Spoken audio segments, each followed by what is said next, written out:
আবৃত্তি করব এক থালা ভাত ও একজন তোফাজ্জল। লিখেছেন কবি মেহেরুন্নেছা। 19শে সেপ্টেম্বর 2024। এলোমেলো এক যুবক এলো ঢাবি প্রাঙ্গণে। হতে পারে সময় থেকে বিচ্ছিন্ন কোনো পথিক সে, হতে পারে মাটির কাছাকাছি থাকা অবাঞ্ছিত একজন সে, হতে পারে আজন্ম তৃষ্ণার্ত উস্কো খুস্কো পাগল সে। তারই রক্তে রক্তাক্ত হলো আমাদের কথিত জ্ঞান চত্বর। নাম তার তোফাজ্জল। পিটিয়ে যারা মারল তারে, তারা বলল সে নাকি তস্কর।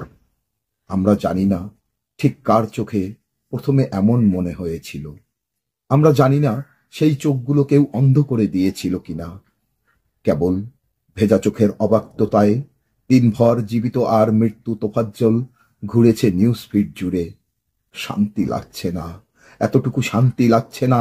আসমানে তাকাই, মাটিতে ঢু মারি, সম্মুখে আমার এক থালা ভাত, আছে ইলিশের ভর্তা আর ডাল। পেট বলে খা, মুখ বলে খা। হ্যাঁ, খাবো, নিশ্চয়ই খাবো। আমি যে আজন্ম ভাতের কাঙ্গাল। ওহে দ্রাবিড় পুত্ররা, এ কি ভাতে এত রক্ত কেন? আরে এ যে তোফাজ্জলের রক্ত। মুখ তার, পেট তার, ক্ষুধার তাড়নায় হয়ে উঠেছিল 100 বছরের বাঙালি এক। তোফাজ্জল পৃথিবীর কোনো চতুরতায় ছিল না। তোফাজ্জল পৃথিবীর কোনো ভারসাম্যে ছিল না। তোফাজ্জল পৃথিবীর যাবতীয় নথিতে ছিল না। বাবা হারা, মা হারা, ভাই হারা তোফাজ্জলরা হয়তো এমনই হয়। পথ প্রান্তর হয় তাদের ঘর। পেটের চিৎকারে জীবন দিয়ে তারা আপন জনের হয় পর। অতঃপর মগজের বিশৃঙ্খলায় ফেসে যায় তোফাজ্জল। মেতে উঠে একদল সব জাস্টিসে।